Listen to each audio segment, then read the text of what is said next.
হ্যাঁ রুনা, একটা জিজ্ঞাসা করি কথা।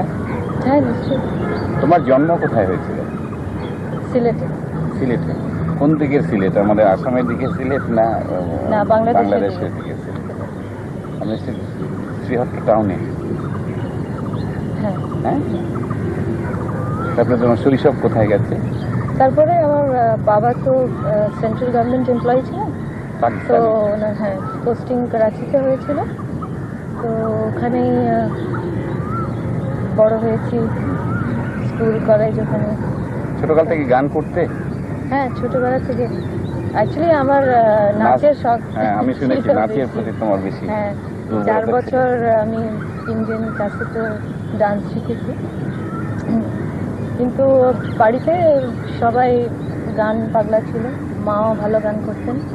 আমার বড় দিদি দিনা লেলা, ও ভালো গান করতো, তো ও শিখতো এবং ওর সাথে সাথে আমিও বসে যেতাম। তো 4 বছর বয়স থেকে গান শেখা আরম্ভ করলাম, ক্লাসিক্যাল। আর সমান্তরালভাবে তুমি জেনারেল এডুকেশনও নিয়ে যাচ্ছ? হ্যাঁ, আমি গ্রাজুয়েশন করেছি ইংলিশে। তো এখন এইবার কলকাতায় এসে তোমার কেমন লাগছে?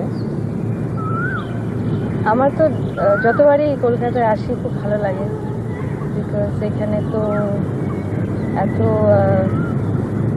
ভালোবাসা এবং আন্তরিকতা পাই।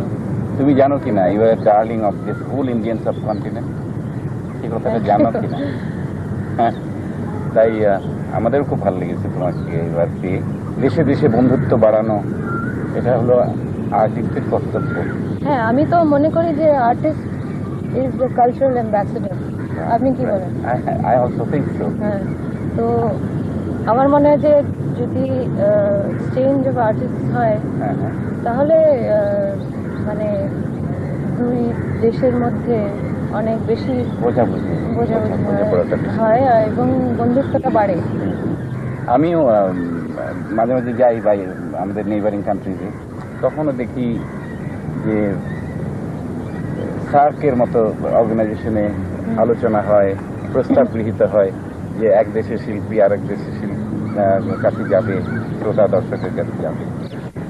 তাই সরকারি এই প্রত্যেকগুলো যত রাষ্ট্র আছে সার্কে, ওদের কি একটু কর্তব্য নয় যে এই ধরনের এক্সচেঞ্জ অফ আর্টিস্টের যেগুলো ফর্মাল ডিফিকাল্টিস থাকে সেগুলো একটু সহজ করে দেওয়া? হ্যাঁ, অবশ্যই। তুমি অনুভব করো তো নিশ্চয়ই? হ্যাঁ, নিশ্চয়ই।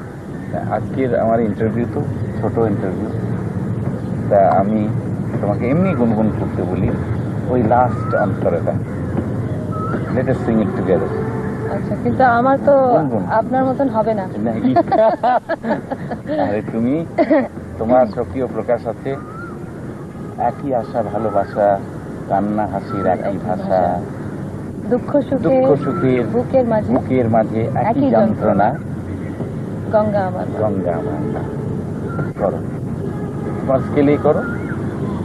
একই আশা ভালোবাসা, কান্না হাসির একই ভাষা, দুঃখ সুখের বুকের মাঝে,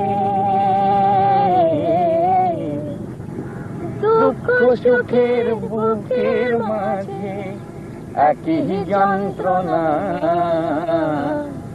একই যন্ত্রণা। ও আমার দুই চোখে দুই জলের ধারা, মেঘনা যমুনা, গঙ্গা আমার মা, পদ্মা আমার মা। ধন্যবাদ তোমাকে।